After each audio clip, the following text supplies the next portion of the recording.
Hello everyone, please confirm my visibility and audibility.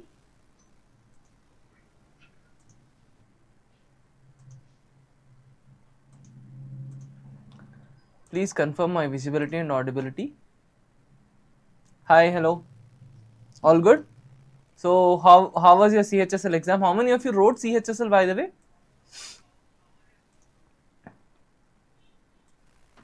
Yes, we will upload it. I do remember that we have to upload it, and that will be posted, and mostly by the night your MTS related English practice sets will also be available.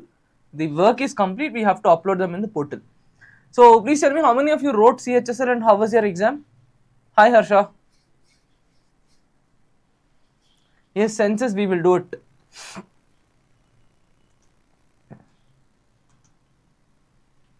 Thank you. How good? How was it? You did not write? So how many of you are giving MTS? Please tell me. Hi, I'm good here. I'm good. So I'm very good. How many of you are giving MTS and how many of you are giving CGL for the next year? How many of you are giving your tier 2? Please let me know how are things going on. I'm great, aspirant. Thank you. Arun Rush. Okay. Arun is giving MTS. All right. Aman is giving MTS. Srinivas, if there is a problem, please reach out on the WhatsApp helpline number. We will definitely help you. 1498. Yes, we will discuss in detail between 1498 to 1664 in today's class. Great. So many of you are writing MTS. How are you preparing, or where is your current state of preparation? How much are you scoring in your marks? We will start in 1 to 2 minutes. Please don't worry. So how many marks are you scoring in your current marks for MTS? MTS, Shivaranjani, MTS. Sairam is also giving MTS 90. Okay. Nice, Chandramoli. Can you please try to push your marks by 10 more? That will be very good. If you can, Kalyan is scoring very good. 130 is a great score. Maunika's score is also very good. Man, I saw your marks. You are scoring around 60s in your English and the 30s in your GS. I saw your score. I told that exam will start in around 15th of December. It will continue till second week of January. 15th December to second week of January is what you can expect your exam. Okay. So are we good to start now?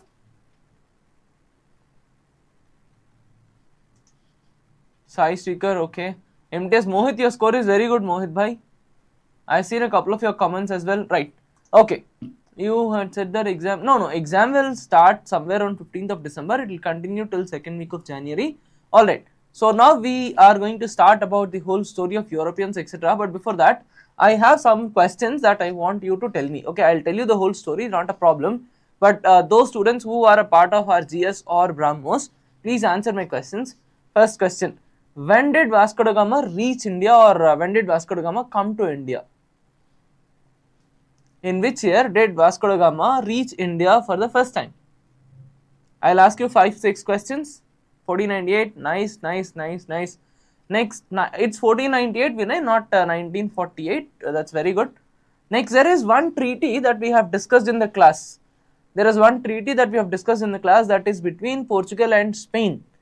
That happened before all this travel started. So what is that treaty? Can somebody tell me what is that treaty?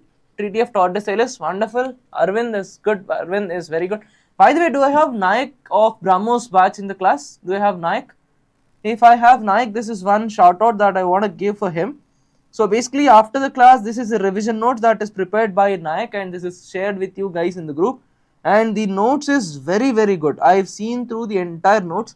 He has covered the notes in detail, and every factual point that is needed is mentioned here in the class. For example, the first part of Treaty of Tordesillas that we are seeing, even Vasco da Gama's voyages, first, second, third voyage, everything is covered in this notes, and he did a wonderful job. So this is one shout out that I wanted to give to him as a part of the class. So that's one thing that I wanted to do. Now we will start with our today's class and the whole story. Now if you remember from our classes, etc., we spoke that the whole story starts in an empire which is known as Byzantine Empire. Okay, the whole story starts in the region of Byzantine Empire. Byzantine Empire is this particular region, the modern days North Africa, Mediterranean region, etc. This is a region where there is a peak of Christianity that developed in this region. Okay, this is basically considered as the eastern part of the European region, and this is a very great empire. This empire had a mixture of Greek and the mixture of Romans, right? So everybody was there. There were Greece people, there were Roman people, all these people were there in this entire region, and this is the Byzantine Empire that was there. This is the empire that I am talking about in the periods of around 1400s. So back in the periods of 1400s or 1300s, 1100s, etc., that is around 11th century to 14th century, this is the region which is known as Byzantine Empire. Now this Byzantine Empire had one major kingdom, one major place around, or the capital of this empire is known as Constantinople. Okay, Constantinople is the region, and this is one beautiful region where Christianity was thriving a lot, and the Orthodox Christianity, we call it as Catholic version of Christianity.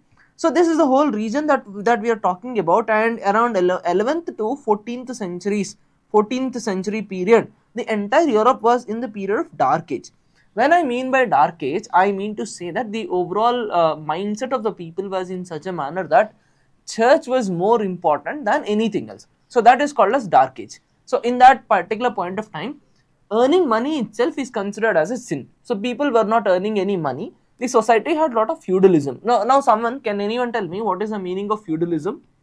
We spoke about what is feudalism in some of our classes. So can you tell me what is feudalism, or what is a feudal lord?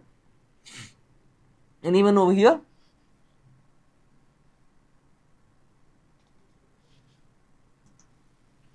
Income is based on land. I read your comment, God bless you, but I'm sorry, that is not going to happen. Yes, so basically feudal lords are where you have land based rule. You have one person who controls the entire land, and whoever has the major amount of land in the region, he or she is considered, or obviously it is he at that point of time. Nobles, they rule everything. That is called as feudalism. So during the Dark Ages, it was the feudal mindset or feudalism that was there in Europe, and to the point where there is one more kind of activity which is known as serfdom. Now the meaning of serfdom is where you have a land and landlord is obviously there, and whoever laborers are there in the land, they are supposed to stay only in that land. They are not even supposed to go out of the land. Okay, they will use chains kind of a setup, and they will be chained within the land. Okay, they are not even allowed to go outside. That is the kind of scenario that was there in Europe in 11th to 14th centuries. So all this was going on in the entire Byzantine Empire or Roman Empire. Okay, the whole setup was there. The setup was in such a manner that there were there was a king, there were vassals. Vassals are in as nobles, etc. Then there are certain knights who are supposed to fight the wars, etc. Then there are peasants, and the least class is serf class. So in this manner, the entire society of Europe was divided. There were a lot of divisions within Europe. There was no concept of equality, etc. that was there.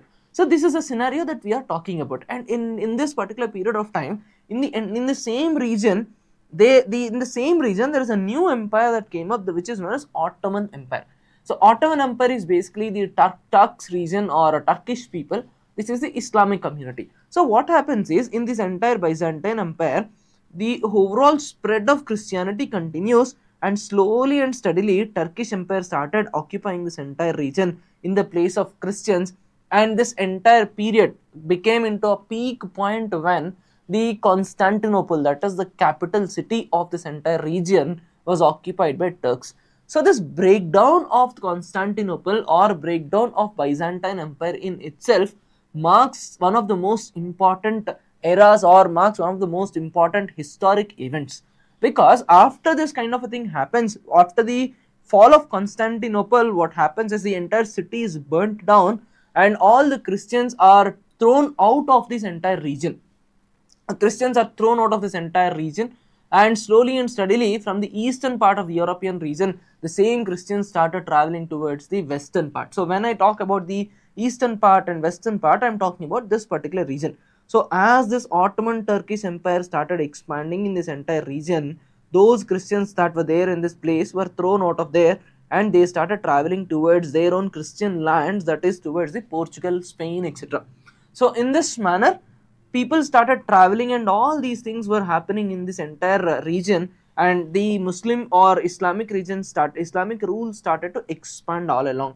So in this particular manner, overall Constantinople fell, and people started moving out of this particular region, and this is the overall scenario that we are talking about. So from this Ottoman Empire or from this Turkish region, people started traveling away towards the Holy Roman Empire. Now when they started moving towards the Holy Roman Empire, the one interesting thing that I have to talk about is when we are looking at Europe, we can divide it, or we can draw a particular line, and we can call the right side of this line, this as the Eastern Europe and this as a Western Europe.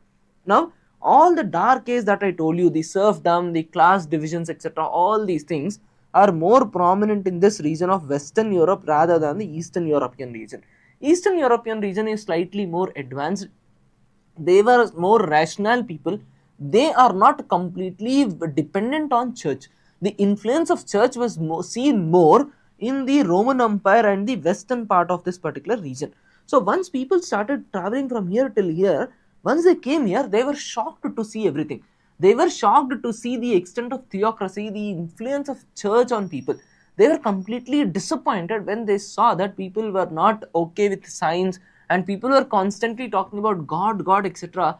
And in this particular region that we are seeing, people saw earning money in itself as a bad thing. So this is the kind of scenario that was there when they came here and they started to see this. So once they saw all these things, they started questioning, why are we like this? Why should we be like this? Earlier it is not the same scenario. Why are we not supposed to think of God? So all this thing continues to happen in this region. This is the present day of Europe that we are talking about. And people came to the regions of Portugal, Spain, France, all these regions people came, and once all the Christians were thrown out of Eastern Europe, and once they came towards the Western European region, they started questioning everybody, they started questioning everything. So this era of questioning in classical history, we call this as the phase of Renaissance. Renaissance or Renaissance is a period where this is seen as the era of questioning.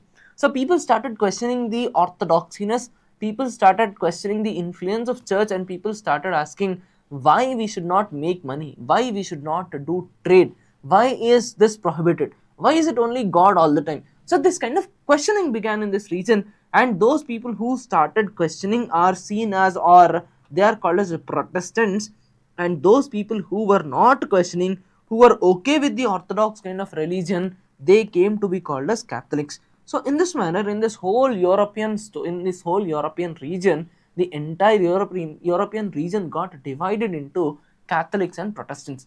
So one group is Orthodox group, and the other group was questioning them as to why are you doing this, why is this kind of a setup, or why is this kind of a thing happening. So this is called as Catholics versus Protestantism. And in all this whole scenario, in the entire European region, there came one class or one group of people who started now thinking about why are we like this, and they started telling that no, this is not the way, let us change. So as a part of the change, what happens is that the new group of people started traveling from the regions of Portuguese, or from this entire region, people started traveling out.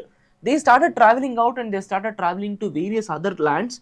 And now if you are aware of the world map, if this is European region, this is where you have the North American region. So people started traveling towards North America, and they started colonizing North America. Similarly, along with North America, they started traveling towards the other regions of the world as well, just like South Africa, etc.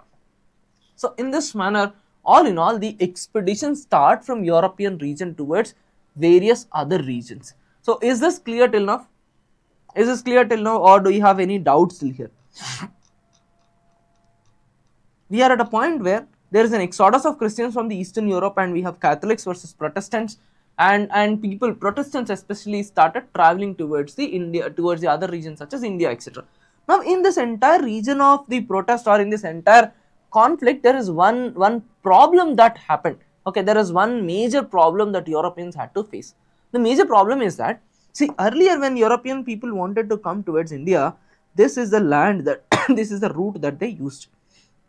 Right, this is the land route, or this is also known as the ancient Silk Route. Ancient Silk Route connects China till all the way to European regions, where people used to travel. Okay, the majority of the travel was through land. So people used to travel all the way till here, and they used to buy things, etc. This is the ancient Silk Route. Now, once the entire region, this particular region, is occupied by the Ottoman Turks, etc. That is, once this entire region was occupied by Muslims or the Turkish people, they were not allowing Europeans to come via land route. They did not want Europeans to come to these particular lands. They did not want to do trade. The reason was very simple. Their point is that we will buy from here, you buy from us. We will not allow you to travel. And what they used to do is they buy from this place for 10 rupees and they sell here for 1000 rupees. But Europeans understood that Turkish people are doing this. So now they have a problem, that is they want an alternative trade route. This route is no more viable. Turkish people are not allowing them. The Ottoman Empire is not allowing them. So they had to find a new route. So this quest of finding a new route begins because of the fall of Constantinople and the overall closure of the land route, etc. So once this entire route was closed, now after this Europeans started finding various other routes, and they started finding, or they started searching for the trade routes or new water based trade routes, etc.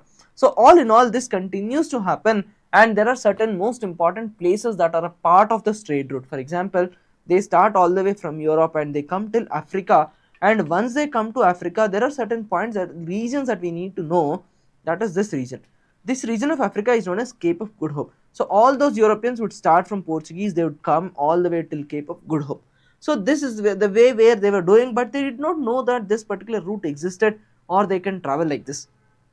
So in all the initial phases, they were coming out and they were traveling like this, and they used to come till Mozambique. This is the region of Mozambique. Then they used to come till Horn of Africa. So they were doing this kind of travel. Now in this whole scenario, I have one question for you. There is one personality who comes and who travels till the point of Cape of Good Hope in 1487. Who is the person? Please give me the name of the person who travelled till this particular point in 1487. He belongs to Portugal. Yes, you are right, Narhari. Bartholomew Dias. So Bartholomew Dias is one such person who comes all the way till this particular region, etc. So all in all, in this manner, they travel and all these things begin. No, we are not yet till Hindi the Navigator. We will start there. Vasco da Gama is yet to come. I'm just talking about Bartholomew Dias. So basically, the whole travel kind of a thing happens, and when this whole travel kind of a thing happens and travel is happening, there is a major fight between two kingdoms. One is Portugal, the other is Spain. The reason was very simple. Portuguese and Spain are the most dominant countries in the European part of the world. Both were rich, both were monarchs, and both wanted to control and capture the land, the trade routes, etc. So what happens is both were fighting against each other. On one point, if Portuguese are advancing, Spain people used to counter them, and in that particular manner, nobody were helping each other, and there was a fight between Portuguese versus Spain in this entire region. So because of this fight between Portuguese and Spain, what church does is they call the king of Portuguese and they call the king of Spain, and they ask them to come and sit together at one place. Once they sat at one place, church now decides that we have to make an agreement with between these people, and in that aim to make an agreement between these two people, they sign a treaty known as Treaty of Tordesillas. So as a part of Treaty of Tordesillas, what they decide is, in the Atlantic Ocean we are drawing an imaginary line, and whatever is there towards the east of this line belongs to Portugal except Brazil, and whatever is there to the west of this region belongs to Spain. So this is one of the reasons why majority of the North America is colonized by Spain, whereas majority of the Africa and India are colonized by Portugal. So this kind of agreement was signed between Spain and Portuguese, which is known as Treaty of Tordesillas, and after this particular treaty, now Portuguese people started doing expeditions. So the meaning of expedition is that Portuguese people now started building ships. They started innovating ship-based technology, and with the help of their flag, that is with the aim of bringing glory to Portuguese kingdom, to spread God as well as making money, Portuguese people started doing lot of expeditions. Now there is one king who has actively supported the expeditions, and that king is known as Navigator. Who is the king and what is the name of the king, etc. Please give me the answer as to who is the king, or which Portuguese king is known as the Navigator. Yes. So under the leadership of King Henry, with the help of 3G idea, people started traveling all the way from Portuguese till India. Now what is the 3G idea that we are talking about? Can somebody tell me what is the 3G idea? You have the 3G idea that is there in this image. All the 3Gs are there. And the 3G is a part of your grand test, weekend grand test also. Yes. One is God, the other is glory to the empire, and the other is gold, that is the business that you wanted to do. So with the aim of God, glory and gold, people started sailing towards east, and by the year 1487, it was Bartholomew Diaz who reached South Africa, the Cape of Good Hope, for the first time. This kind of expeditions continue to happen, this continues to happen over a period of time, but somehow even till the periods of 1498, trade route towards India was not known. The route towards India and the Indian Ocean was kept as a secret. The reason is very, very simple. If you take a look at the map of Africa, once you reach this particular point, no matter how much you travel, it is all ocean. So one thing that you have to do after coming till Africa is that you have to take a leftward turn. You have to take a left turn and you have to travel. This is a secret at that particular point of time. People did not know that you have to take a left if you want to reach Africa. So people were going straight, people were traveling all along. Somehow they could not find Africa. They reached till Cape of Good Hope, but they did not do this. Okay, even if you take a slight left turn, you will go all along again unnoticed. So this was the kind of thing that was going on, but they did not know that they have to take a sharp left. This secret of sharp left was not known it was not known till the periods of 1498. Now there is one person who told this secret of sharp left to Vasco da Gama. The person is Abdul Majid. So what happens is Vasco da Gama also comes till Cape of Good Hope, and he tries to travel. He wanted to reach India, but as I told you, the secret left is not known to Vasco da Gama. So then he takes the help of exactly Abdul Majid, and Abdul Majid is an Arab trader, and Abdul Majid said, "Bhai, all your family, all your Europeans are going straight, or you are taking right, but you have to take a sharp left, and now you have to travel towards India."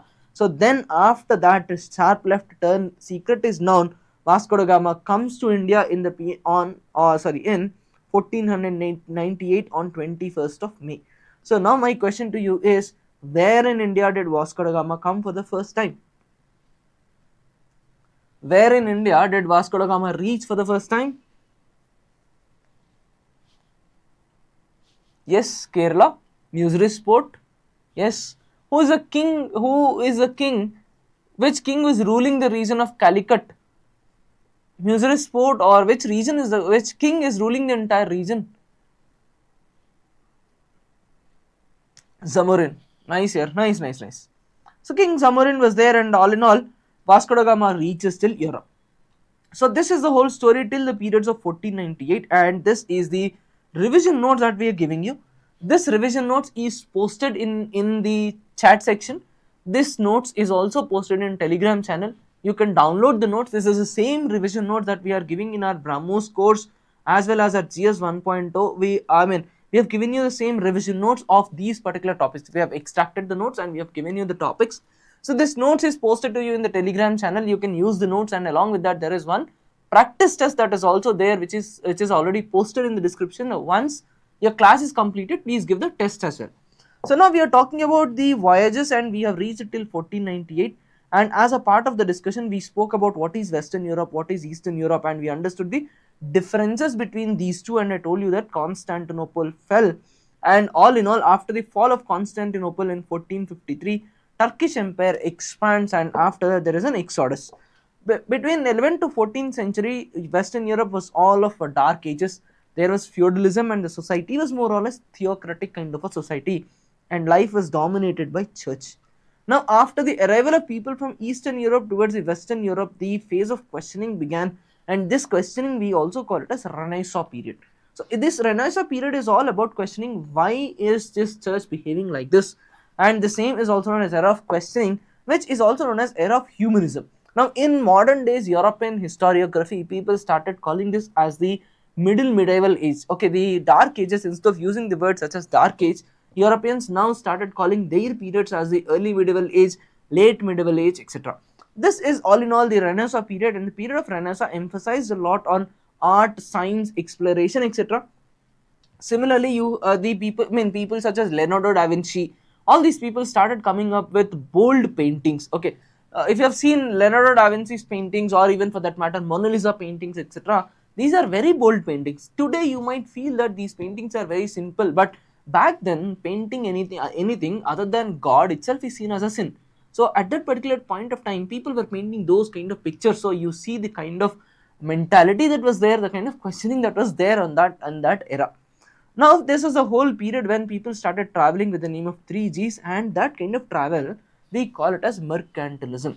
The meaning of mercantilism is very simple. You travel to far off lands where you do trade. You bring in things, you sell there, or you buy things from there, you take it back to your own country and you make a lot of money. This is called as mercantilism. So initially, all in all, when Europeans were coming towards India, it was all the phase of mercantilism. That is, people wanted to do simple trade. Now, in this entire phase, there is a fight between Portugal and Spain, and we spoke about the Treaty of Tordesillas that is drawn between Portuguese and Spain, etc. Now, you told me that the Henry the Navigator is the king. So these words that are here, these are very, very important for your exams. See, the story part that I've told you using the slides is for your understanding, but the facts that are given here in this notes are extremely important for your exams. In this particular part, these names, years are important. For example, it is Bartholomew Diaz who discovered the Cape route in 1487, and he reached all the way till Cape of Good Hope. Over a period of time, Vasco da Gama finds it. Vasco da Gama voyage happens in 1498. So all in all, the initial phase or early phases, it was all about trade based on expansion. So in the initial phases, the concept was only to do trade. Concept was not about occupying places, it was not colonization. So in the initial years, all in all they wanted to come and settle in our country. They wanted to settle in various places, and they wanted to do trade. The primary aim of the trade was also very simple. Yeah, they wanted spices. Europeans wanted spices because of two reasons. One is that they wanted to preserve food. So to preserve food, Europeans were using spices. When Arab people closed all the trade routes, then they could not find spices, and spice trade became very costly. So Europeans were buying a lot of spices in this particular region, or buying from that region. That is first thing. Second thing, these spices were used a lot in the pharmacy, that is in the medicational purposes. So for these two reasons, the whole plan was only to come here, buy, go back and sell. But over a period of time, what they realize is, see, I'm coming all the way from Europe, I'm buying things, which means I am giving my gold to this country. My gold is flowing out. I might be taking it back and I am selling it there and making profits. But all in all, my country is facing a trade deficit. I am facing a trade deficit. My gold is flowing out from Europe towards the east part. It could be towards India. It could be towards Indonesia. My gold is flowing out. That is what they realize. And after that, they feel that it is not mercantilism. We need to colonize the areas. The other thing that happens is, in the same period, after the growth of science, etc., in European regions, industrialization begins. Once industrialization begins, they wanted cheap labor. First thing is they wanted cheap labor. Second thing is they wanted markets. They wanted markets because they wanted people to buy their products. So now the aim is not the trade. We want to occupy territories. We want to occupy lands. We want to exploit people. We want to bring these people as slaves to our country, and we want to drive our industrial revolution through the sweat and blood of the slaves, and we want to export the same products in their lands, and we want to extract money out of those lands. So in this manner, what starts as mercantilism slowly changes into imperialism, and finally it takes the shape of colonialism. And all this part of colonialism is supported actively by the kings. So once Vasco da Gama comes to India for the first time in 1498, he sees the trade over here and he goes back. After that, there is one more personality who comes. Do you remember his name? That person is also known for bombarding the region of Calicut, and the name starts with a P. Can you tell me the name of the person? Yes, Nikhil Reddy is Cabral. Pedro Alvarez Cabral. So what happens is, after Vasco da Gama, Cabral comes to India, and Cabral wants to go to Calicut. By the periods when Cabral wanted to reach Calicut, can somebody tell me what happened? Once, can you tell me what happened when Cabral came to India, or what happened? Who are the group of people who fought against him? What is the whole story there? Can someone who's a part of my BrahMos or GS classes, can you tell me in a bit detail? Arab Marakkars, right? Nice, yeah, nice. I'm glad that you remember all these facts. Mamluk Sultans, Marakkars, Cabral versus Arab Sultans, Arab Nexus, Arab Italy Nexus, Arab Italy Turkey Nexus, Egyptian, nice. So all in all, what happens is, once Vasco da Gama comes, now the Arab people understood that Europeans have found our trade route, we have to stop them. So it is at this particular point of time, the whole fight starts between the groups of people, that is Arabs.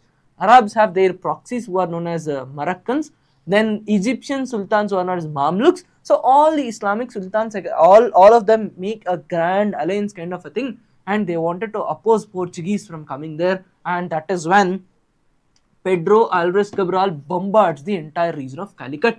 Exactly, you're absolutely right, Varghese. You're perfect. So Cabral bombards this entire region and he goes back.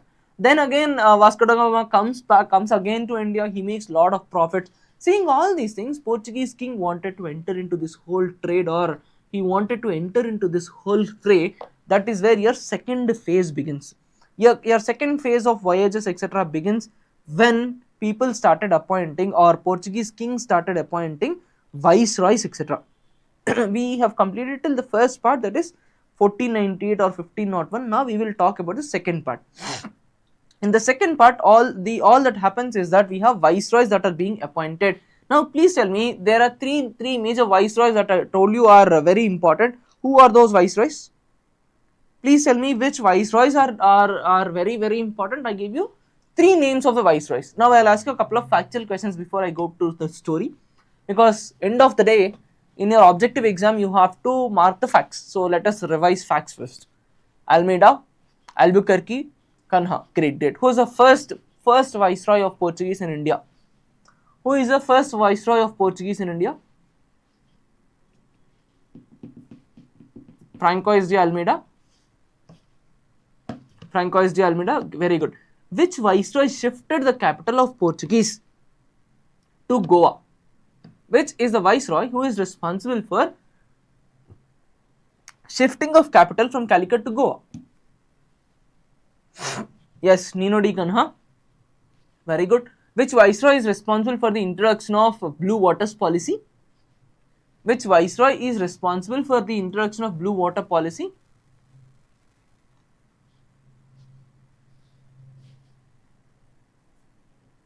Almeida. Great. So now that you are good at facts, let us revise again. We are now revising the second phase of entry of Portuguese into India, that is the overall imperialistic phase. So the phase that we are talking here now is a phase where they wanted expansionism. So initially Portuguese company or Portuguese state in India was established. Initially the capital was at Cochin. Over a period of time, viceroys were appointed in India, and the first such viceroy who came to India is Francois de Almeida. And Francois de Almeida is known for one major policy, that is known as Blue Waters policy. Now what is the aim of Blue Waters policy? See, if you remember the whole story of just a second please. Yeah. Now we are talking about Blue Waters policy. If you remember the whole story of Portuguese coming to India, the biggest problem that they faced all in all to come to India is that they had to fight a lot of Europeans, etc. Sorry, they had to fight a lot of Arabs, etc. in the Indian Ocean region. So now Europeans understood that whoever controls waters, they will control the whole land and they will control the whole trade routes. So as a matter of fact, what Portuguese did is they renovated their whole navy, and as a part of renovating their navy, they started fixing guns on their boats. This kind of boats are known as gun boat system. So once they had guns on their boats, what they would do is very simple. They would stop every single boat in waters and they will ask them to pay tax, and that kind of tax payment system is called as Kartas system, and once they pay that particular tax, only then this ship will be allowed to travel in this entire Indian Ocean region. But when if they don't pay this kind of a tax, they would simply bombard the opposite ship. So this system is called as Blue Water diplomacy, or this is also known as Kartas system. So with the help of Blue Water diplomacy, they started controlling the entire Indian Ocean. And the person who introduced Blue Water policy is Francois de Almeida. He is the governor or viceroy in India from the periods of 1505 to 1509. Now once he introduced Blue Water diplomacy, he started controlling this entire Indian Ocean, and slowly and steadily, after their presence in the region of, okay, I have Nayak's notes and I'll use Nayak's notes now. Okay, just a minute, I'll come back there. So once they came to the regions of Calicut, they started expanding and they started establishing in the regions of Calicut and in the Malabar coast. From Malabar coast, they wanted to expand and they started to go towards Surat, and they started keeping their eye on a region known as Chaul. Now, Portuguese wanted to establish themselves and they wanted to occupy the region of Chaul, but they could not occupy the region of Chaul because they lost in the battle which is known as the next, that is Battle of Chaul. So in Battle of Chaul, again you have Mamluks, Gujarat Sultans, everybody on one side, and Francois de Almeida on the other side. And they could not, and Almeida could not win the battle. Over a period of time, he lost. Along with that, Almeida makes another location which is known as Anjadiva, and the location of Anjadiva is near Goa. So in this manner, in the first phase, Portuguese started to expand themselves. They presented themselves in the regions of western coast, and they tried to go here, but they could not. So they came till Anjadiva region. Now please tell me, which is the Indian king who is contemporary of Portuguese who occupied this particular region? In the map, I have drawn a map. I want you to tell me which is the king, or which is the kingdom that is there in location X, and which is the kingdom that is there in location Y. This is location Y. We are talking about two kingdoms, and I'll also draw location Z. I want you to tell me which kingdom is there in which particular locations. X, Y, and Z. Please tell me what is X, where is Y, what is Z? Which is KDR? Which is KDR? Okay, Krishna Devaraya, KDR, yes, which is that guy? I mean, X or Y? No, actually, X is not KDR. X is Bahmani Sultans, if you remember properly. Yes, Y is KDR. Y is KDR. X is Bahmani Sultans. Z is Gujarat Sultans. Now my question to you is, when Portuguese came to India, okay, when Portuguese came to India for the first time, which is the kingdom that is here? Which kingdom is there? In Delhi. We will call this Alpha or Agra. Who is there in Agra? X is Bahmani Sultans, Agra is Lodhis. No, Mughals did not come there yet. Mughals came in the periods of 1526. We are still in the periods of 1498 and all. Okay. After Lodhis, you had Mughals, then you have Sher Shah, right.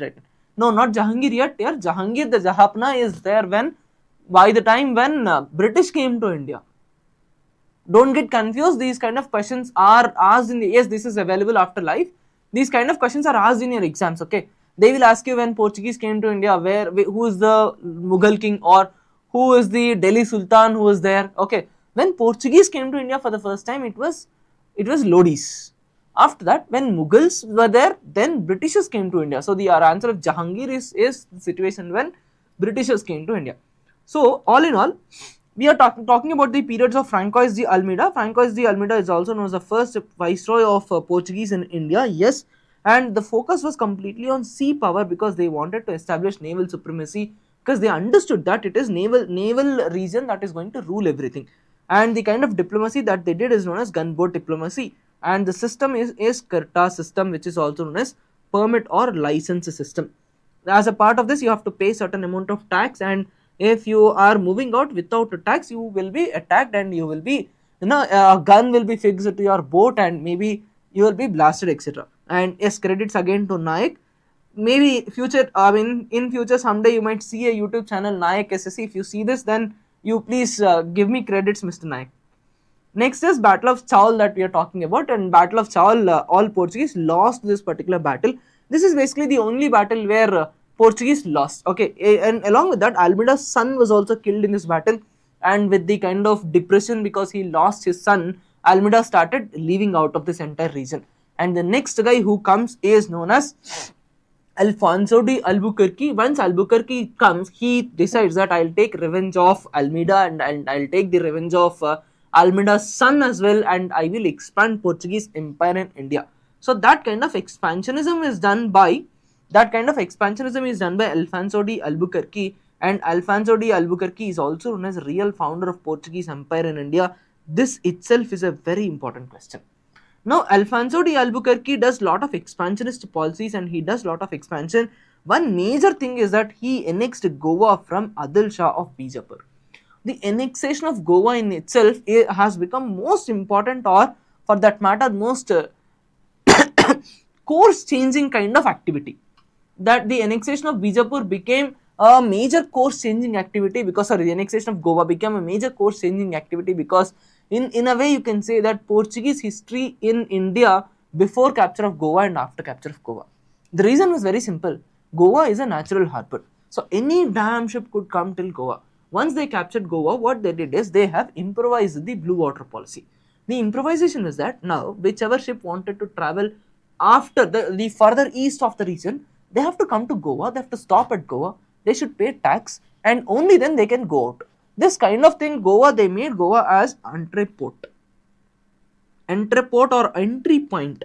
So the blue water policy was again very effectively utilized, and Goa was made as the entry point.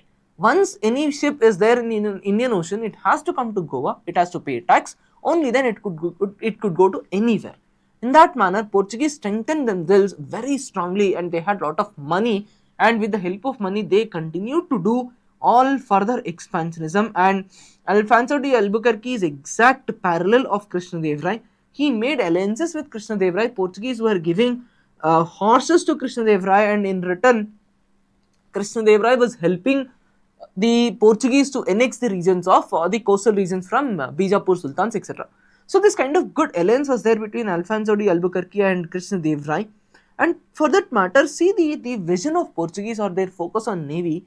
In the battle that they annexed Goa, in the battle where they annexed Goa, a lot of land was also captured from the Bijapur Sultans, but all the land was given to Krishnadev, but only the coastal part of Goa was taken by Portuguese.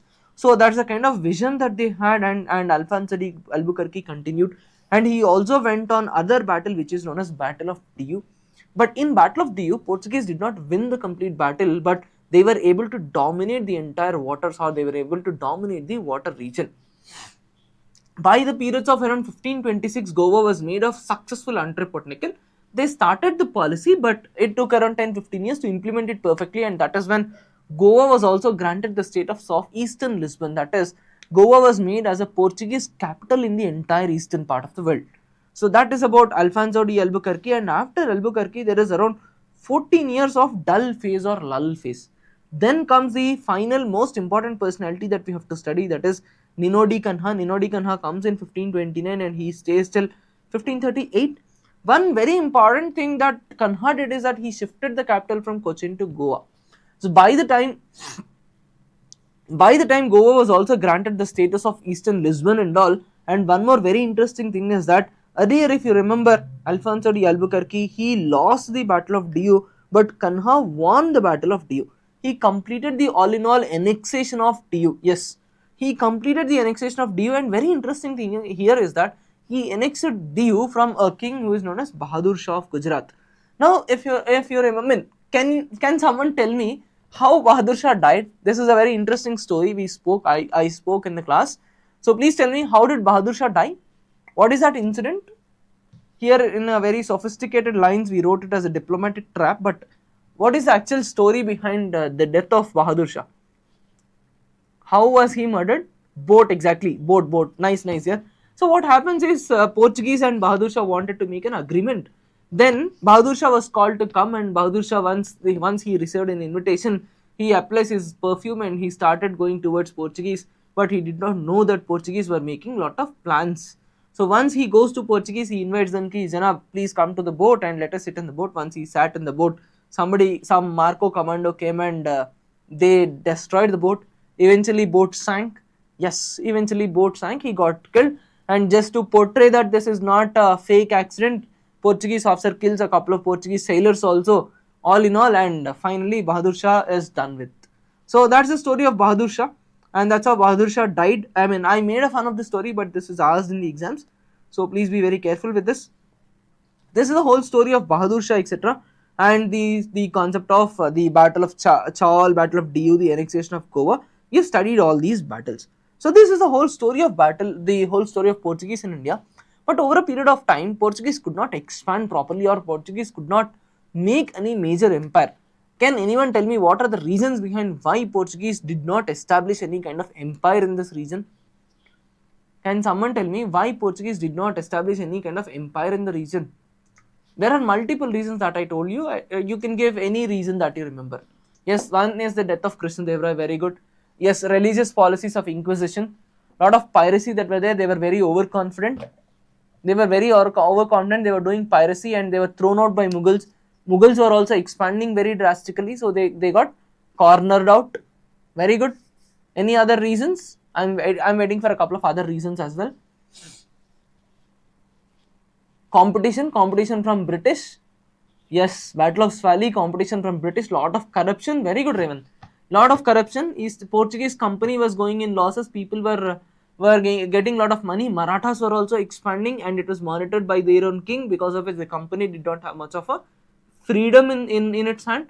Nice. So because of all these reasons, the whole Portuguese empire could not be established, and one major reason that one of you told is about the religious policies. As a part of religious policies, Portuguese were going for harsh or faster conversions or forced conversions. So that one aspect of forced conversion, we call it as Goan Inquisition.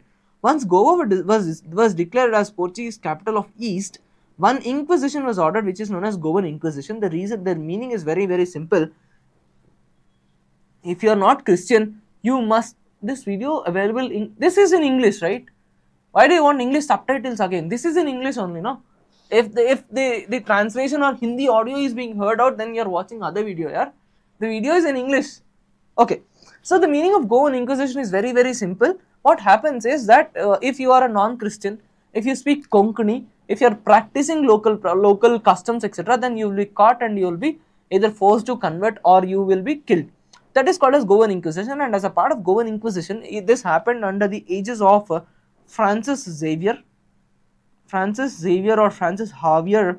This is a person who started the whole spread of Christianity or Catholics in India, and the forced conversions continue to happen because of the strong religious policies. Because of these kind of strong and hard religious policies, Portuguese invited a lot of backlash, and Portuguese could not build an empire in India because people did not like the policies of the whole Goa, whole Portuguese in Goa. Now, can someone tell me why did Portuguese introduce the marriage laws or inheritance laws or uniform civil code kind of a thing in Goa? Yeah, recording version is available here. I'm not sure of subtitles, but definitely you'll have recording version. Now, please tell me, why did Portuguese introduce civil code in the first place? Paisa, okay. Yes, to expand their loyal community, they wanted to do marriages with Indians for political and social consolidation, to have a loyal Indo-European community, to colonize for their own benefit, to build, no, not to build trust, no, please don't give any brownie points to Europeans in India. They are not giving any brownie points to us in diplomacy today. Why should we give brownie points to them? No, let us be very critical of Europeans, no matter what. Yes, to maintain Indo-Portugal relations, and top of all, they wanted to create a loyal community. To create a loyal community, they were marrying Indian girls. But Indian fathers were very wise, and they said, if you marry any foreigner, I will not give you any property. Before that, it was not like that. That scenario was not existent in India. But once Europeans started marrying Indians, Indian fathers said, I am not going to give you any property. And that is when Portuguese brought in a law that is, if we are marrying Indian women or in such kind of scenarios, then property must be granted. That is how these kind of uniform civil code, etc., were brought in India. But one positive aspect that was done is the abolition of sati. But unfortunately, see, there are a lot of European histories and there are a lot of European texts which talk about abolition of sati, which talk about Rajaram Mohan Roy, etc. But unfortunately, there are very few Indian texts that talk about the practice of sati.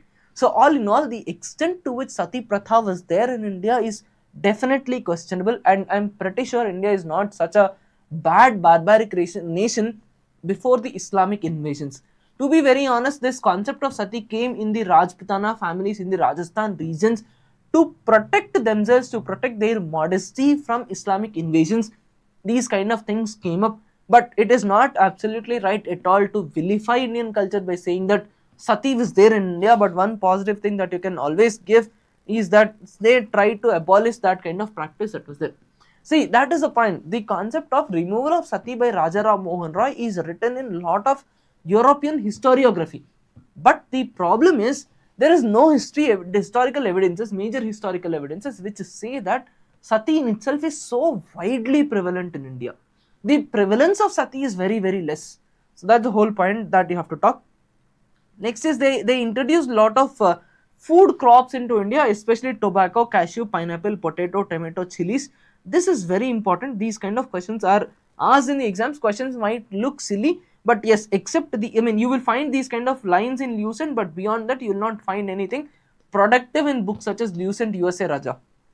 So that is there. Next, first printing press is also introduced in India by Portuguese. It was introduced in Goa, where they started printing religious texts and they were converting religious texts, etc. And there is one more word that I have introduced, that is castas. Castas is their attempt to understand the social stratification of Indian society. But the fact is, even European society was also stratified a lot. There were a lot of differences within European society as well. But these guys started highlighting the differences that are there in Indian society at that particular point of time in the name of castas. The same thing of castas got converted into caste, and the same caste was used by British a lot to promote their policy of divide and rule. And unfortunately today, that it has to be accepted that in certain societies, in certain regions of India, caste and the problem of caste is very severely predominant, and that is very unfortunate kind of a scenario. So this is about their social policies and religious policies, and along with that they introduced new kinds of firearms, matchlock firearms, new kinds of boats, and that's how British were able to do this. Now there is one more thing that is there, that is about architecture. I'm aware that I did not cover European architecture in your classes, because once modern history and British introduction or British part is already is completed, then I will take up a separate class of architecture. In that class of architecture, in your class in GS or Brahmos, whatever it is, I'll talk to you about Iberian architecture, or for that matter the Gothic architecture, Indo-Saracenic architecture, because the questions on architecture are seen in 2025 papers. Architecture is very important, and if you're not a part of classes, it's still okay. This paragraph is about the Iberian or Portuguese style of architecture. Students of GS or Brahmos, please don't worry about architecture. We are not discussing it at this point of time. We will discuss about it once the part of modern history is done. We will discuss in detail about architecture. So the Iberian kind of architecture is basically the mix of domes. See, if you look at any of the Portuguese buildings, etc., you see these kind of entries, and you have slopes kind of top views. Just a second. I'm sorry, just a second, please. Okay, let's go. Just a second here. Okay, yeah. We are talking about Iberian style of architecture. Let me open an image and I'll show you the Iberian style of architecture and I'll explain.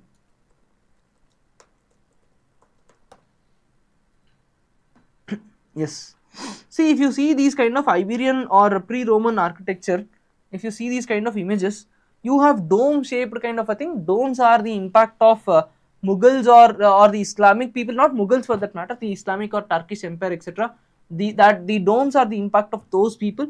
Then you have rectangular shaped facades, and you also have sloping kinds of a roof. All these things together is called as Iberian architecture. So this is the architecture that was introduced by Portuguese, and there are certain most important monuments that are there. One is the Saint Cathedral of Goa. Then you have Basilica of Bom of Jesus. This is important. This was asked in a UPSC exam, where they said that the remains of Francis Xavier are in Goa. That was the exact statement that was given in the exam. So this is also important. So all in all, this is the whole story of Portuguese in India, and these are the facts that you must remember. And please tell me, in which year Portuguese left India? Please tell me, in which year did Portuguese leave India?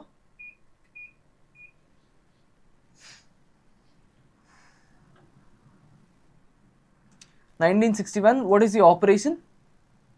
As a part of which operation did Portuguese leave India?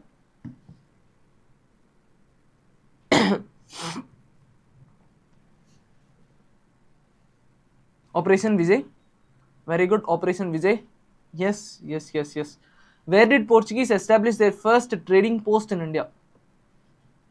Where did Portuguese establish their first trading post in India?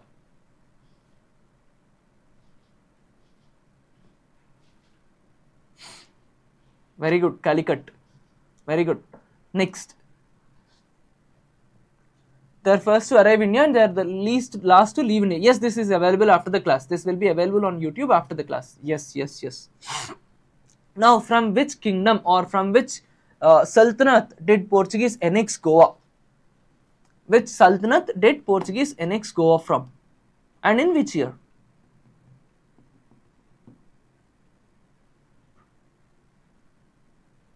Bahmanis, no, not Lodhi's Karna, it is Bijapur. Battle of Chaul happened in which year? Battle of Chaul. Battle of Chaul.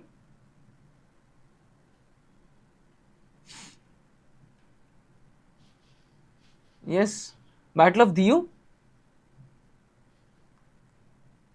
1509. 1509.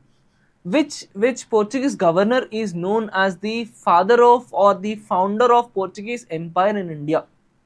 Which Portuguese king or which Portuguese person, which Portuguese viceroy is known as the founder of Portuguese Empire in India? Yes. What is the first capital of Portuguese in India? What is the first capital of Portuguese in India?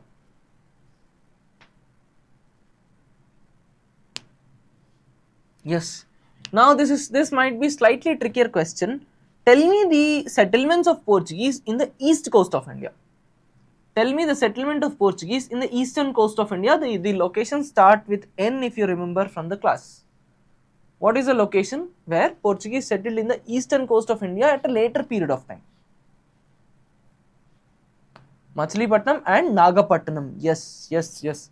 Next, did Portuguese go to eastern coast around Bengal region? Did Portuguese settle in the Bengal region? Yes or no?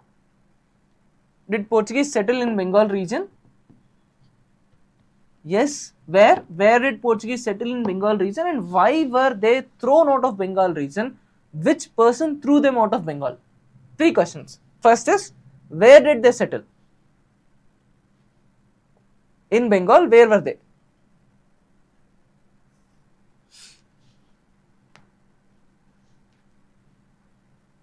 Hooghly?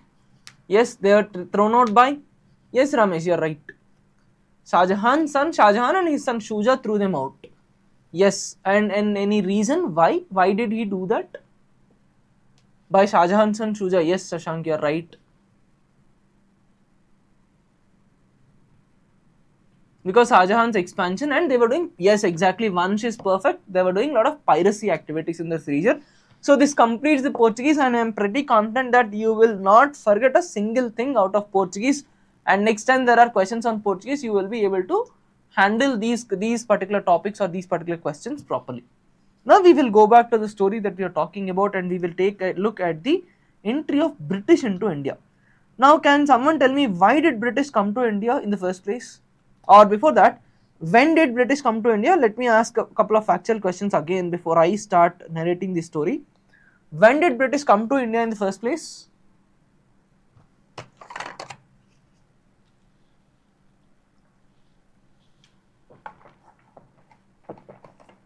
Now tell me if my statement is correct or wrong. British is the second European country to reach India. Yes or no? British is the second European power to come to India. Yes or no? Yes, Raven Saab. I'm wrong, man. Yes, I'm wrong. Who is the second European power to come to India?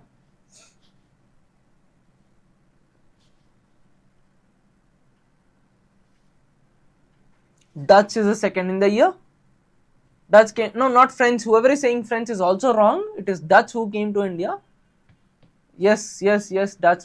Perfect. You're all perfect. Dutch. Year, please. I'm looking for the year. Nice. Now, I want you to tell me one name of the person who revealed the secrets in Britain. There is one person who was arrested in Iran. People brought him to Goa. They kept him in an open jail. If you remember the whole story from the class properly, there is one person. That person was arrested in Goa, in Iran. He was brought to Goa. He was kept in an open jail where he escaped and he went back to England and he told all these stories. Yes, Ralph Fitch. So basically the whole story of British in India or British entry into Europe, etc. starts from the same European region that we are talking about. In the initial periods, you might now ask me a question, from the periods of 1498 till 1600s, what was British doing? Why was British late into this entire battle? Why British did not come to India, or what were British doing in this whole region? The answer is in Europe itself. The answer is there was a lot of battle that was brewing up between Spain and British in this entire region in this particular point of time. British and Spain were fighting a lot. The reason was very simple. Spain is Catholics, yes, Anglo-Spanish wars. Spain was Catholic kingdom, Spain was more of an Orthodox region, and British had more Protestants. So Spain wanted to influence British. There is a war that is going on between Spain and British in this entire region in this particular period of time, because of which, even though British people wanted the permission of Queen of England to travel towards India, she did not give permission initially. So finally, British East India Company was established. And what is the first name of British East India Company? What is the first name of the East India Company?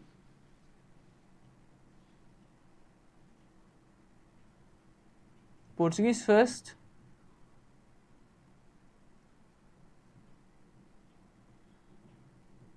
What is the name of British East India Company? Merchant Adventurers or John Company? Yes, it is either John Company or Merchant Adventurers. Exactly. So Merchant Adventurers or John Company was established by Britishers, and they finally started their travel towards India. So the whole battle of Spain versus British happens in this region, and finally after the Anglo-Spanish wars, at last the permission was given for Merchant Adventurers Company to travel towards India. Now my question to you is, in which year was the permission given by the Queen of England to Merchant Adventurers Company in order to travel towards India? In which year was the permission granted? Yes, in the periods of 1600, the permission was finally granted, and there are 3 boats that started their travel. Can somebody tell me the names of those 3 boats, please? There are 3 boats that started their travel. Can someone tell me the names of those 3 boats?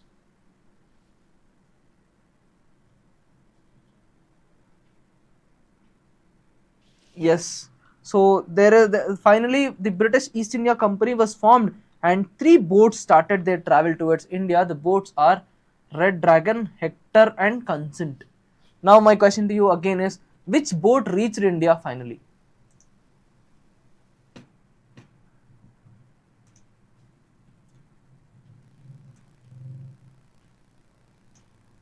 Yes, Hector reached India, and Red Dragon went to Indonesia. Somebody say that Red Dragon went to Indonesia, and Consent, nothing is known about Consent. And in which year did Hector come to India? And in which year did Hector come to India?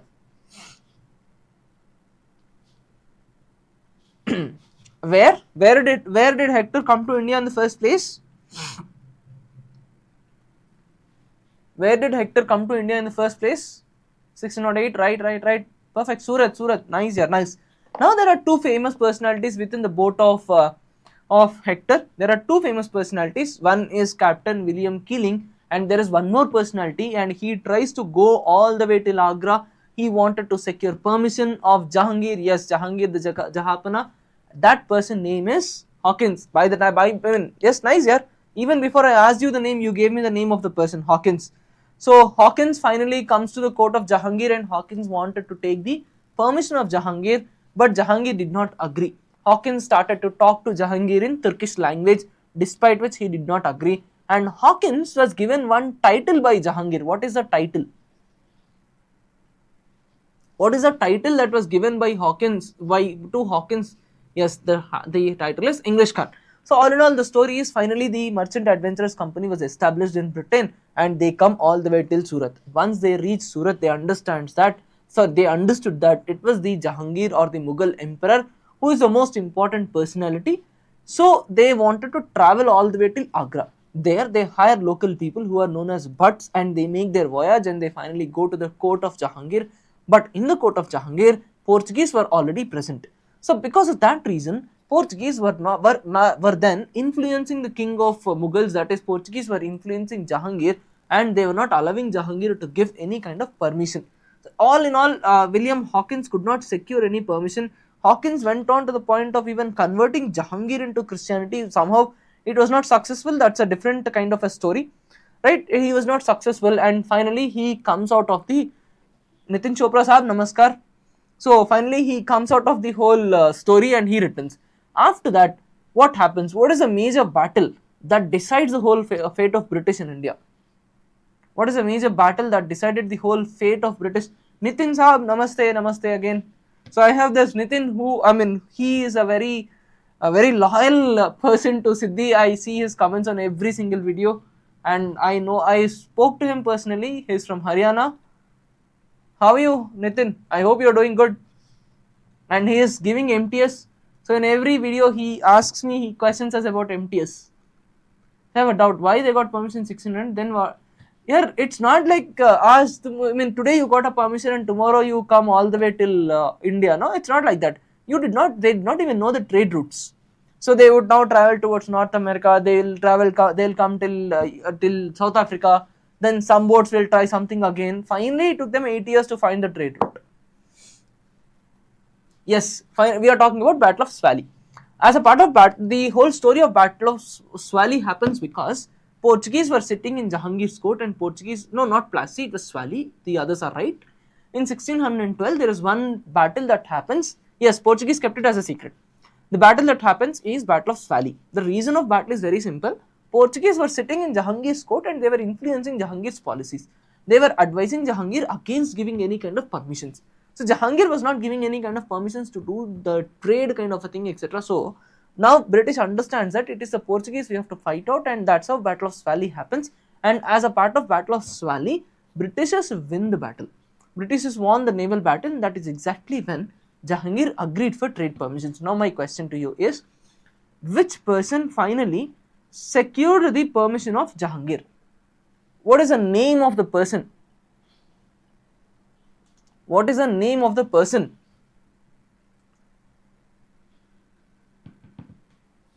Thomas Roe. Yes, Captain Best is the answer for your question. Thomas Roe. And see, Ralph Fitch might give some information. Yeah, he can't give the exact trade route, right? It's a very major guarded secret. Even today people do those kinds of things. Yes, Thomas Roe. So Thomas Roe finally secures the permission, and at last British established their first factory. Now my question to you is, my question is very, very simple. I am giving a statement and I want you to tell me whether I am right or wrong. My statement is, Portuguese established their first trading post in India in Surat after Battle of Swally. Yes or no? Am I right or wrong? Thomas Roe is the answer for the person who secured the permission. Thomas Best is the person who participated in Battle of Swally. My answer is no. Yes. All those who are saying no is correct. I am wrong. So where is the first trading post of Portuguese in India? Where did Portuguese establish their first trading post in India? First factory is in Surat. Yes. First trading post is in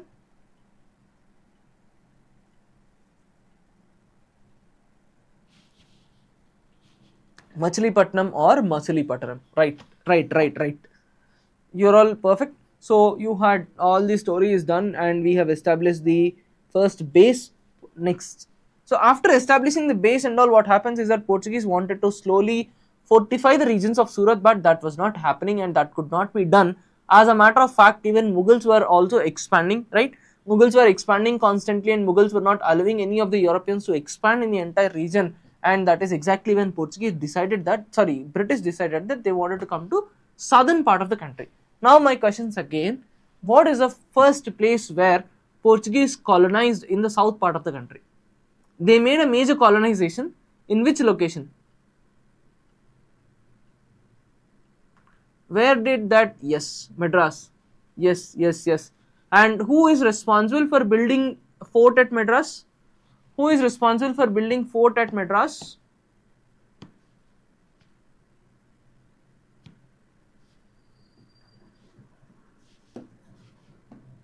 Which person? Francis Day. Wonderful. And the name of the fort of Madras, please.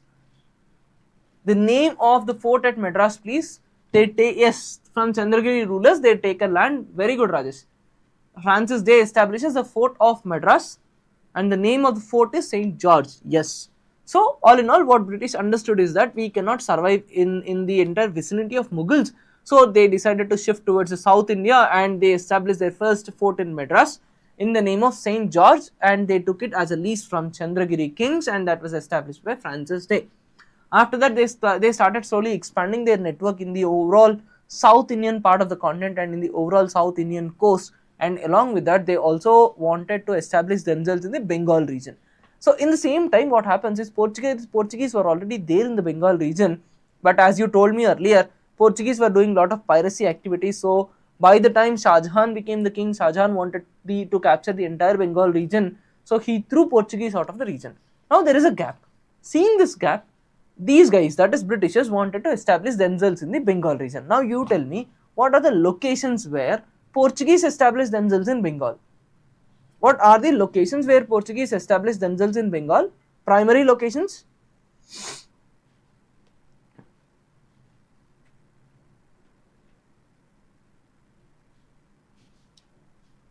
We are not yet at Sutanate, we are still at Hugli, Balasur. Hugli, right, Nikhil? They were established at Hugli and Balasur. So, no, not at Chandarnagore again. You're getting confused, please don't. Chandarnagore is French. Okay, they were there, they were establishing themselves at Hugli and Balasore region, Kasim Bazar. Yes, you're all correct. Kasim Bazar, Hugli, Balasore, they were establishing themselves in the Bengal coast. So, after the establishment of Bengal coast, next thing that happens is they get one more location in the form of dowry from Portuguese. What is the location? Which location did they get as dowry from Portuguese? Yes, they got Bombay from the hands of Portuguese as a form of dowry. Once they got Bombay, they established themselves in the region of Bombay, and after establishment in Bombay region, and at the same time one side Shivaji Maharaj was fighting with Aurangzeb. So Marathas wanted lot of money, because of which Marathas sold one fort to British East India Company. What is the fort? Where is the fort? British, yes, Saint David. Where is Saint David?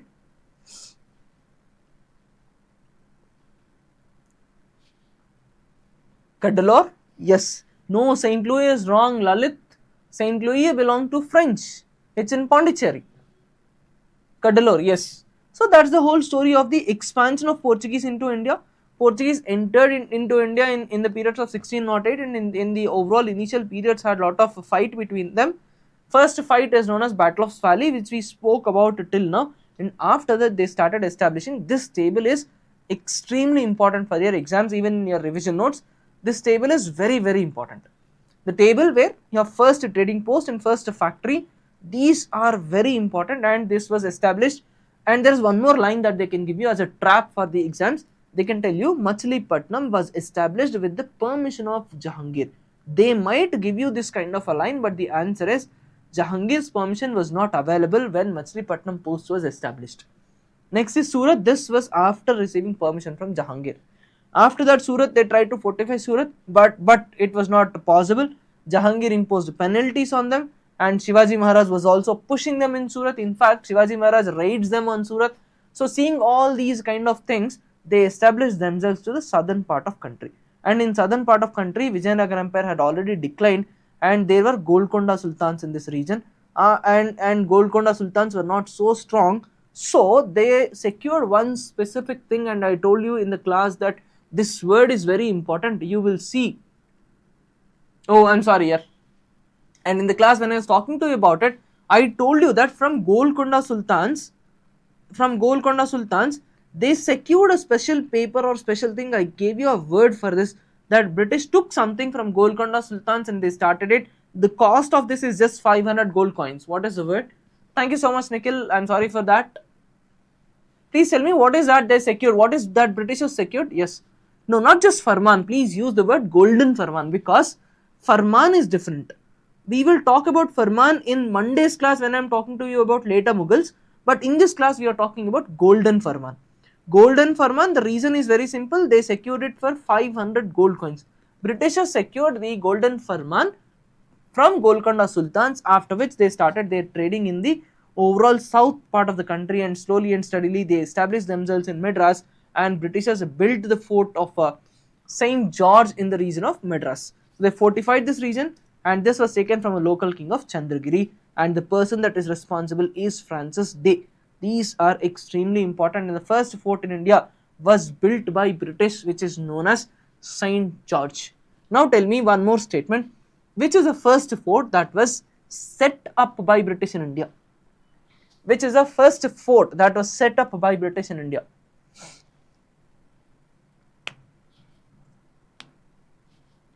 No, not Kolkata. Nikhil's answer of St. David is right. St. David is right. Kolkata is wrong. Fort William was again built. No, not William, it is St. David.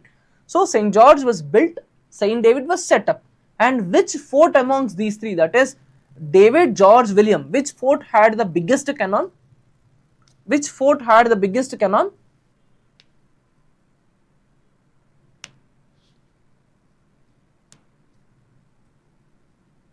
Yes, St. David again. Nice, nice, nice. Now, along with that, they also gained Bombay as a part of the matrimonial alliance. Bombay was in the hands of Portuguese people, but British took Bombay as a part of dowry after the King of England was married to Queen of Portugal. After that, in the same period of time, French also came to India. And French came to India. By the time French came to India, it was late 1660s. And you guys tell me, in which year did French come to India? In which year did French come to India? 1668, 1664, 1668, which is the right answer. 1667, okay. 66, 67, 64, 64 is the correct answer. French came to India in the year 1664. Once French came to India, they started positioning themselves very, very aggressively against British. Now you guys tell me, why were French so aggressive? Why were French so aggressively positioning themselves against British in India? What happened in France? I guess you guys have studied this part of entry of French just a couple of days ago. It was on Friday. You studied about entry of French, right? Friday's class is about entry of French. Yes, 9 years war. Very good. There was a protracted 9 years war that happened, and the spillover effect is that British also occupied colonies, and there is a 9-year war that has happened. Yes, yes, they did not like. Nice, yeah, nice, good, good. Napoleon wars because of the kings. One did not like the other. All in all, they wanted to dominate, and somehow French was forced to accept William III. Yes, Louis was forced to accept William III as the king, but he did not like it. So he started positioning himself very aggressively across all the British positions. So once this was understood, once British saw this, they felt that this is a threat for them, and that is when they started expanding more further, and they took 3 places in Calcutta to build Fort William. What are the 3 places, and which person is responsible for building Fort William in Kolkata? First is, what are the 3 places on which modern day Kolkata is built? They took three places on lease. They took the revenue rights of the region, and yes, Sultanate, Govindpur and Kalikata or Calcutta. Yes, they took those 3 regions from a local king, and they built Fort William. Yes. And who is the person that is responsible for building Fort William? Who is responsible for building Fort William? Charnock. Nice, Nikhil. By the way, I must tell you, Nikhil is the topper of last week's grand test, and he has attempted every day's test. Almost all in all, Nikhil is attempting every day's test, and he is doing very well in those tests. Nikhil, are you the same Nikhil? I am not aware if you are the same person. There is one more person named Sagar. Sagar is also writing tests very well here. I am seeing the tests and scores on a daily basis. So yes, yeah, Nikhil is doing really good in tests, and my request to you guys is also that please do test properly. Tomorrow you have your grand test again. The test paper is already ready, and there is slight modification in your English test. I have prepared the English test myself. There is slight improvement that I have done in English tests. Very minor improvement that is there. So please, it's okay, Nikhil. It's okay. Take a screenshot of those questions and take a look at those questions and see why, and I mean, understand ki why are you losing it? Okay, what is the trap and in what kind of traps you're falling? Please look at them. You will definitely improve. You're doing really good. I've seen your progress, and you're being very consistent.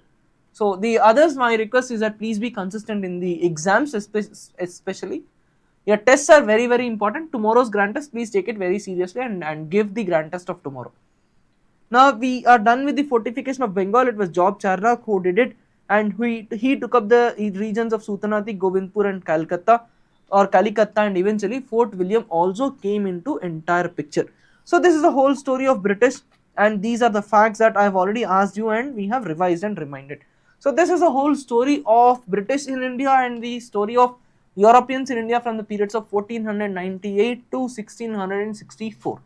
After 1664, once the entry of French happens, we have to study the entry of French, fall of Mughals, parallelly along with the expansion of British, which we will do it again maybe after 2 weeks or something like that, once we complete those topics in our GS and BrahMos class again.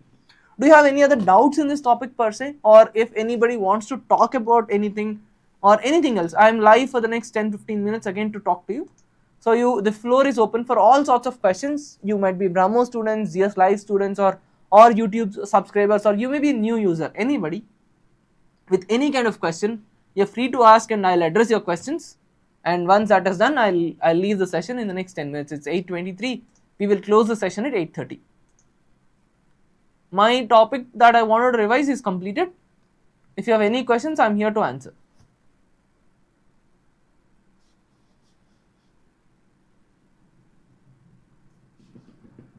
It was 1583, and what was the first Portuguese trading post? First Portuguese trading post happens in the regions of Calicut. MTS material is being posted, and mostly by tomorrow you'll have your census notes as well. Why Marcus did not stop Vasco da Gama? See, Vasco da Gama is kind of a surprise, so they couldn't stop him. But by the time Cabral comes, they know that this guy is there and they wanted to throw them out. Rupesh, you are able to eliminate two options. You are getting confused between two options, right? See, if that is a scenario, you have two choices. One is going for a blind guess, but I request you, please don't go for blind guess. Second thing is, if there is a logic that you can feel, that is, if your gut feeling says that because of this particular logic, my answer could be right, only in such circumstances, believe your elimination. But if you are going by blind choices, most of the time, elimination might prove completely difficult or might prove completely wrong, so please don't do that. Nitin, current affairs, please don't worry much about current affairs. Yeah, let me ask you one thing. How many of you here are worried about current affairs? How many of you here are worried about current affairs? First thing. Aishwarya says it's me. Anyone else who is also worried about current affairs just like Nitin? Nitin Saab hai. Now, okay.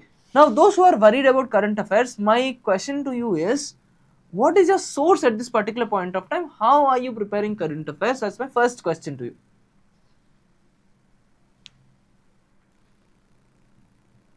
That's my first question to you. What is your current source of current affairs and where are you preparing current affairs from? It's really good if you are not worried about current affairs. I'm very happy that Mahesh, Rupesh, Arvind, you guys are not worried about current affairs. That is very, very good. Now, okay, one is following newspaper analysis, then there is other source of Parmar SSC. Right. Now, I have one suggestion to you guys, that is, see, the extent of current affairs questions in your exams are really, really less. There might be current affairs questions, but the extent of questions that they are asking, that is, for example, in 2025 papers, there are current affairs questions on 2022, 2023, 2024. So, it is practically impossible for us to cover all those topics of current affairs.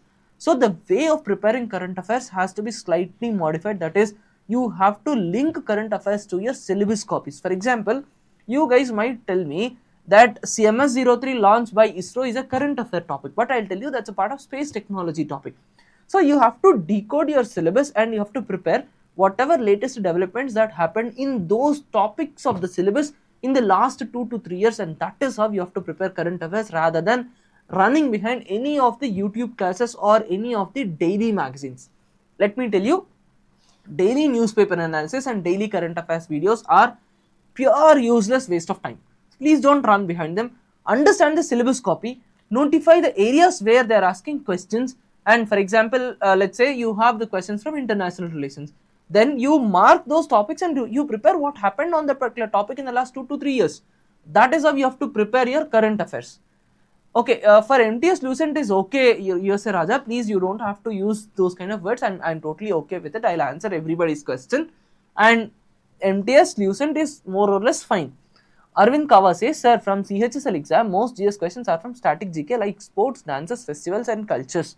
That's very good. That's very good. In fact, that is one old style of questioning, and in MTS as well, you can expect similar kind of questions. That is questions from dances, festivals, cultures, etc. But in CGL exam, you'll have questions from the regular GK topic. It was both. Rowe got the letter and Aldworth establishes the factory. So while reading comprehension based questions, you're getting bored. How can I improve? There is no choice of getting bored, Raven. It's an exam. It's an exam. Yes, it is very nice to hear, Arvind. Direct questions from CHS exams are very good. And let me tell you, even in MTS, you'll have direct questions only. Your MTS papers will be easy.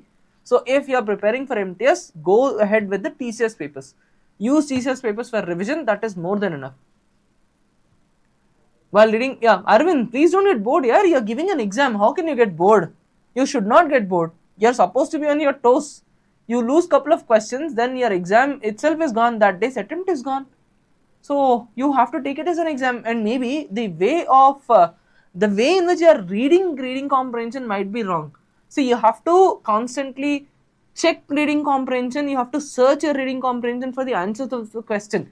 You will look at the questions first, then you will read comprehension with the questions in mind, and you are very actively reading that part of the comprehension. So in such a scenario, ideally you are not supposed to get any kind of boredom or sleep, etc. So please read the questions of reading comprehension very actively. Now Ravi says static GK, you are not able to cover static GK. Okay, what is your problem in static GK? And in English, given an RC under it is 5 questions. Yes Arvind.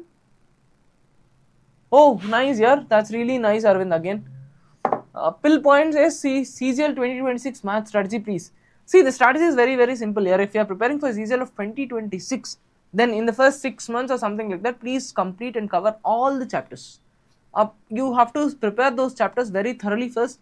After that, you can go towards PYQs, but when you're preparing those chapters in the first place, do not stick to just TCS based questions, and you have to expand your coverage. Okay, you have to prepare the questions that used to be asked in SSC exams. For example, questions during 2011-10, old format based questions also are to be prepared. And once you complete your entire syllabus, then you can use all the 20-25 question papers for your revision, and you can revise from those papers. That should be more than enough. All in all, you will have around 7 to 8 months, and believe me, maths is a very easy subject. I read your answer, Prithvi, but I don't have a comment on it, right? How can I comment on the other book? I did not read the book, I did not see the book, but French East India Company, French part is 1664. See, these kind of things are slightly debatable as well here, because there are no specific responses. It's okay. Oh, thank you, Shashank. Shashank Sammatamu is the same person, Meera, na? Shashank Meera, na? Shashank Sammatamu, right?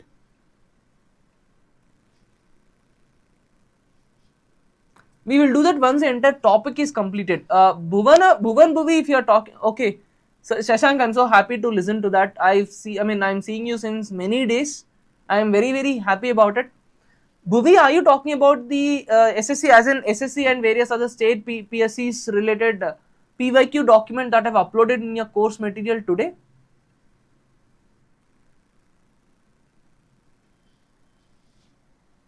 Thank you.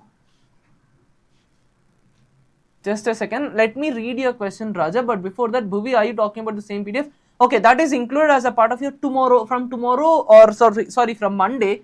I have included that in your targets. You will get a clarity on why I have uploaded those PDFs in tomorrow evening's live session.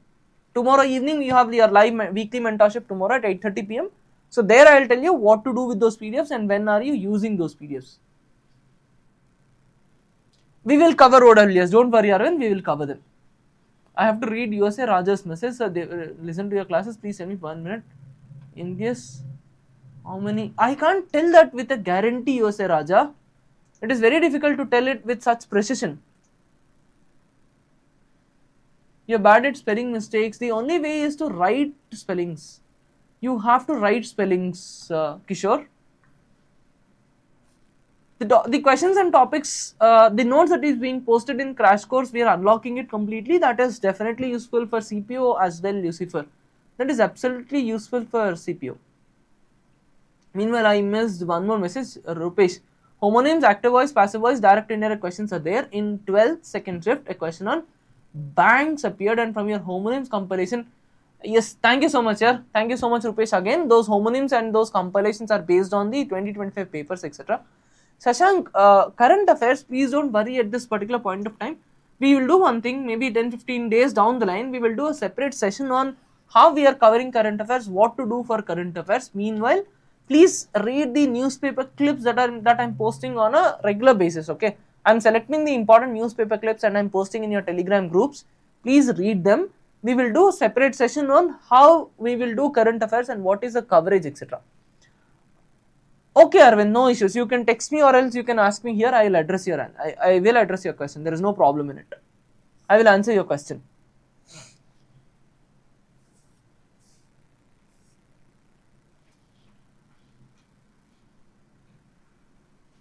Alright. So this is all for today. Arvind, please send me a message on Telegram. Thank you so much. Thank you so much, everybody. See you all again in the next revision session. And probably we might meet in the next session where we will be discussing maths as a part of revision. So that's the hope. We'll see what happens in the next session. Thank you so much. Bye. Good night.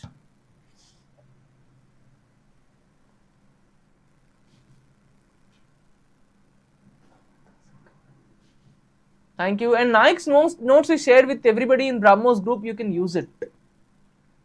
Thank you. Thank you so much. Good night. Bye, Varun. Nice question. Thank you. For English daily editorial analysis. Indian, I guess you are a part of the classes, right? You're the same Indian? You're the same Indian, right? There is one Indian who used to be in contact with me in the earlier days of Siddhi. I spoke to the person as well. Even his Telegram ID is also Indian. Are you the same person?